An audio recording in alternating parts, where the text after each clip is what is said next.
म्हणे ही सँडल काय पाहता घरी अजून आहे. घरी अजून आहे. तिच्या घरी तिच्या सँडल होत्या. पुन्हा समोर गेली, दुसरी मैत्रीण भेटली. तिनं तिच्या केसाची क्लिप बघितली. म्हणे ताई तुझ्या केसाची क्लिप तर खूप छान आहे ग.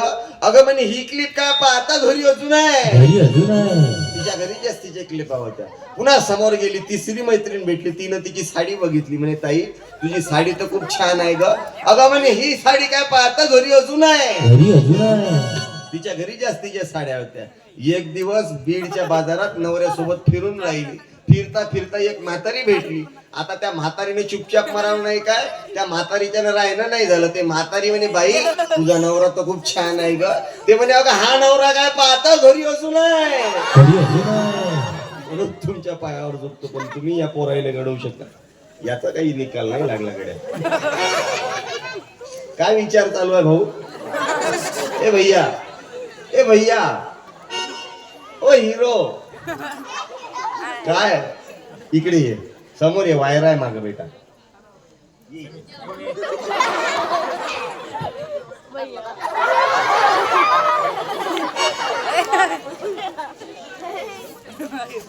कुठं जायचं. हॉटेलला, हॉटेलला जेवण करायला. पप्पा सोबत. हा एकटा. हा जाय. मी धन्यवाद देईन, पण विनंती आहे शिक्षण घ्या. शिक्षण जर माणसानं घेतलं नाही माणसाची फजिती होते. सांगा मुलांनो, शिका, संघटित व्हा आणि संघर्ष करा, असं कोण म्हटलं होतं. बाबासाहेब आंबेडकर. बाबासाहेब सांगतात शिका, संघटित व्हा, संघर्ष करा. तुम्ही पहा दोन जातीची भारतात प्रगती झाली आहे. ब्राह्मण आणि बौद्ध दोनच जातीने प्रगती केली आहे. घे बेटा त्याला, नाही तर हे वायर आहे माझ्या. तुझा दादा भाऊ आहे का तो. बस.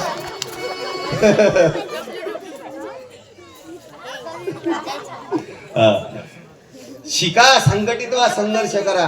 डॉक्टर बाबासाहेब आंबेडकर सांगतात शिक्षण गरजेचं आहे. शिक्षण जर माणसानं घेतलं नाही माणसाची फजिती होती. एका गावात अडाणी माणूस होता. एकही वर्ग शाळा शिकला नाही, अंगठा छाप. त्याला गावचा सरपंच बनवला. सरपंच म्हणजे मुख्य असते.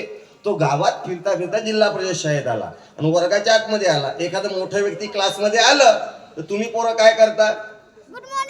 गुड मॉर्निंग उभे राहता. बरोबर. मुलांना शिकवलं असते आपल्याहून मोठे व्यक्ती वर्गात आलो उभं व्हायचं. आता या सरपंचानं काही शाळेचं तोंड पाहिलं नाही. याला काही माहित नाही पोरांना काय म्हणा. हा तिथल्या तिथंच फिरून राहिला आणि इकडे मुलं उभेच्या उभे. मग मागून मुख्याध्यापक साहेब आले आणि मुख्याध्यापकानं सांगितलं म्हणे सरपंच साहेब असं जर आपल्याला कोणी उभं झालं त्याला बसा बसा म्हणाला. काय म्हणायचं. बसा बसा बसा.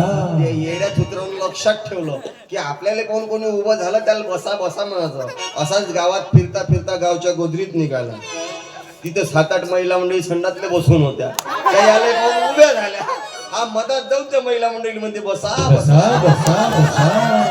ऐकली घेणं देणं लाता खाऊन येणं. यालेच म्हणते काम ना धाम उघड्या अंगाले काम. म्हणून गाडगे बाबा सांगायचा, विदर्भाचा संत होता गाडगे बाबा. गाडगे बाबा सांगायचा बायकोले कमी भावाचं लुगडं घ्या पण पोरापोरीले शाळेत घाला. खाय तर ताट मोडा, हातावर पोळी खा, अर्ध पोटी राहा, पण मुला मुलींना शिक्षण दिल्याविने राहू नका सांगणारा विदर्भाचा संत गाडगे बाबा होता. गाडगे बाबा सांगायचा बाप हो मोडी विका पण मुला मुलींना शिक्षण दिल्याविने राहू नका सांगणारा विदर्भाचा संत गाडगे बाबा होता. मला प्रसंग आठवते गाडगे बाबाचा. अमरावती अकोला रोडवर एक ऋणमोचन नावाचं गाव आहे. त्या गावात यात्रा भरते. गाडगे बाबा त्या यात्रेत न चुकता जात. वारकरी संप्रदायाचे संत होते गाडगे बाबा. त्या यात्रेत गाडगे बाबा जायचे आणि गाडगे बाबा गेले आणि त्या अमरावती अकोला रोडवरच्या ऋणमोचन नावाच्या गावातल्या यात्रेत 10-12 हजार लोक आले. गरीब लोक, आंधळे, वृद्ध, भिकारी, अपंग, म्हातारे. गाडगे बाबाच्या मनात विचार आला या गरिबांना लुगडे दान केले पाहिजे, कपडे दान केले पाहिजे, धोत्र दान केले पाहिजे. पण गाडगे बाबा फकीर माणूस, फाटका होता गाडगे बाबा. पैसे कुठून आणून. तर गाडगे बाबा एका पैसेवाल्या सेठजी जवळ गेले आणि त्या सेठजीने म्हणतात सेठजी माझ्या मनात एक इच्छा आहे सांगू काय. सेठजीने विचारलं म्हणे बोला गाडगे बाबा काय इच्छा आहे. गाडगे म्हणतात सेठजी मला या यात्रेत आलेल्या गरिबांना लुगडे दान करायचे आहे. कपडे दान करायचे आहे, धोत्र दान करायचे आहे. सेठजीने पटलं. सेठजीने विचारलं, म्हणे बोला गाडगे भाऊ, किती रुपयाचा चेक लिहू तुमच्या नावाचा? गाडगे भाऊ म्हणतात, सेठजी तुमचा चेक काही विड्रॉल होणार नाही, कारण माझं HDFC मध्ये खातं नाही, SBI मध्ये माझं अकाउंट नाही. एक काम करा सेठजी, द्यायचंच आहे, कपडे द्या, लुगडे द्या, धोत्र द्या. गाडगे बाबाला 2 ट्रक भरून लुगडे घेऊन दिले होते त्या सेठजीनं, 2 ट्रक भरून लुगडे. म्हणे गाडगे बाबा, हे लुगडे गरिबांना वाटा, भिकाऱ्यांना वाटा, आंधळ्यांना वाटा, अपंगांना वाटा. गाडगे बाबांना ते ट्रकभर लुगडे घेतले, यात्रेत आले, ट्रक उभा केला, समोरून गरीबाची लाईन लागली. एक एक बाई यायची, गाडगेच्या समोर हात करायची. गाडगे बाबा लुगडं घ्यायचे, त्या बाईच्या हातावर लुगडं टाकायचे, ते महिला मंडळी लुगडं घ्यायची, निघून जायची. एखादा माणूस यायचा, गाडगेच्या समोर हात करायचा, गाडगेवर त्याच्या हातावर धोत्राचं पान द्यायचे, तो धोतर घ्यायचा, निघून जायचा. वाटणं सुरू होतं, देणं सुरू होतं. कोणाले कपडे, कोणाले लुगडे, कोणाला धोत्र, कोणाले भांडे देणं चालू होतं, वाटणं चालू होतं. समोरून गरीबाची लाईन लागली.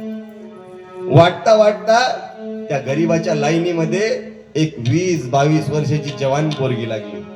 जशी ते जवान पोरगी त्या गरीबाच्या लाईनीत लागली, तिनं गाडगे बाबा बघितला, आणि गाडगे बाबा बघितल्या बरोबर चेहरा पदरानं लपवला. हळूहळू समोर आली. जशी समोर यायची, चेहरा झाकत जायची, लपवत जायची. लपवता लपवता अर्धा चेहरा पदरानं लपवला. गाडगे बाबाच्या समोर उभी झाली. गाडगे बाबानं हातात लुगडं घेतलं, त्या पोरीच्या हातावर लुगडं टाकणार. तेवढ्यात गाडगे बाबाचं लक्ष त्या पोरीच्या चेहऱ्याकडे गेलं. तिनं पुन्हा चेहरा झाकला, लपवला, हात केले समोर. द्या हो गाडगे बाबा लुगडं, द्या लुगडं, द्या गाडगे बाबा, माझं लुगडं फाटक आहे, थंडी लागते, गाडगे बाबा लुगडं द्या. देता देता गाडगे बाबानं त्या पोरीचा चेहरा बघितला आणि स्वतःच्या हात मागं ओढले आणि तिला म्हटलं, थांब बेटा. ते पोरगी रडायला लागली, द्या ना गाडगे बाबा, एकच लुगडं आहे हो माझ्याकडे, फाटक लुगडं आहे, थंडी लागते, गाडगे बाबा लुगडं द्या. देता देता गाडगे बाबानं त्या पोरीचा चेहरा पाहिला, स्वतःच्या हात मागं ओढले. तिने म्हटलं, थांब बेटा. कशासाठी थांबवला आई?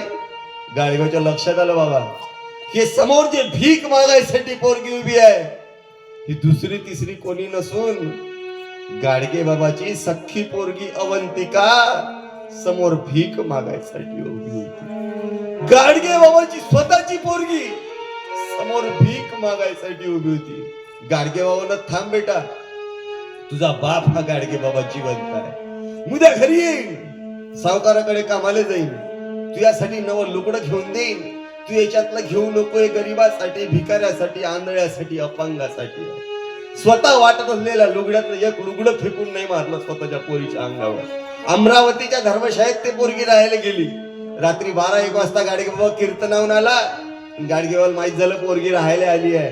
खुश नाही झाला गाडगे बाबा. त्या धर्मशाळेत ज्या खोलीत थांबली होती तिथं गेला. रात्री 12 वाजता गाडगे बाबा स्वतःच्या पोरीचा हात पकडला आणि तिला ओढत ओढत बाहेर नेलं, बाहेर फेकलं. चाल बाहेर म्हणे. त्या बापाची धर्मशाळा नाही. तो एक संत आगळा वेगळा होता गाडगे बाबा. नाही तर आम्ही खेड्यापाड्यातलं वातावरण पाहतो ना, एखाद्या रानबोक्यानं जर शिक्षण संस्था काढली ना, बेल्या मांजरानं, अवघ बियाणं आपलंच नोकरीवर लावते. म्हणजे बाल्याची मा अध्यक्ष, बाल्याचा बाप उपाध्यक्ष, त्याच्या बायकोची बहीण सचिव, शिवशिव, मावस भाऊ, चुलत भाऊ, साड भाऊ. आता कीर्तनाचा कार्यक्रम असल्याच्यानं भाडखो काही म्हणत नाही. मला सांगा, चिंप्याच्या पोट्याने काय चिंध्यात चिवडाव काय? मराठ्याच्या पोराने काय वावरात झटके घेत मराव काय? वंजाऱ्याच्या पोरानं लोकांची तो कुत्तेखानी करावं काय? आदिवासीच्या पोरानं, बुद्धाच्या पोरानं लोकांची तर काम करत मराव. आमची जात नाही लागायची रोकडीवर, फक्त यायची जात, उची जात, नीच पसंत, मानिक चंद. माझी जात माहिती काय? जात जे जात नाही ते जात.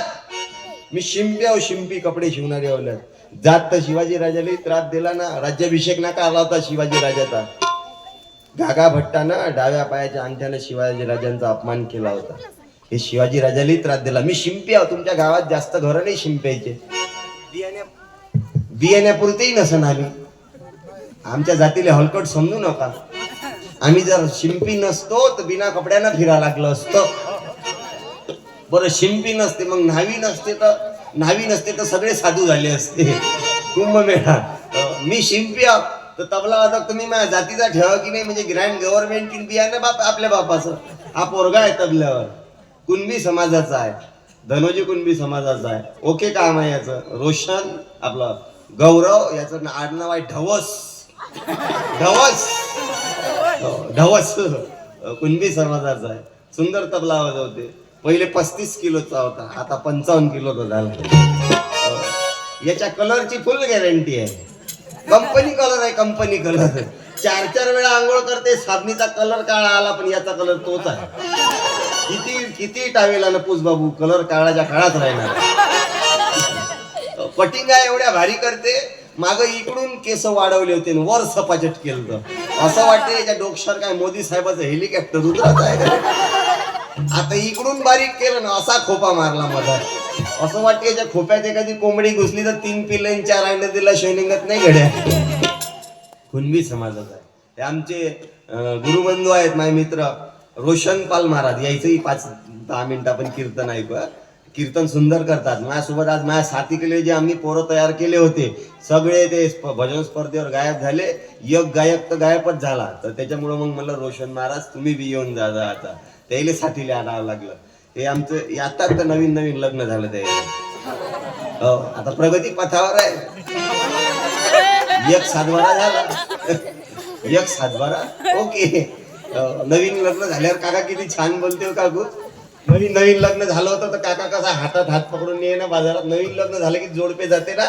समोर जर खड्डा आला तर तो नवरदेव नवरीला जवळ ओढते. इकडे पायाला लागेल तुझे पाय नरम आहे.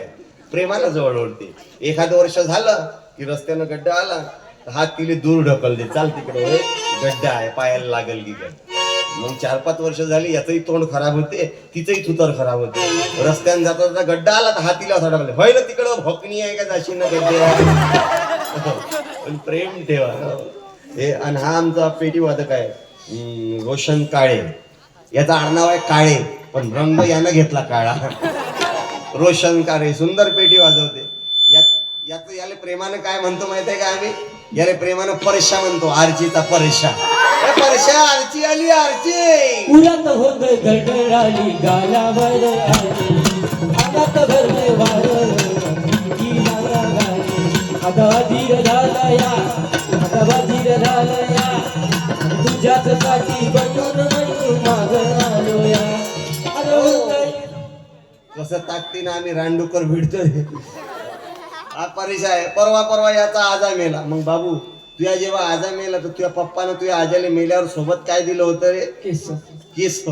काय नेलं तुझ्या आजाने मेल्यावर. किस. आपणही मेल्यावर काय देतो. किस. एवढं जर त्या बापावर प्रेम उतू येऊन राहिलं एखादा हात देणार रे बापाले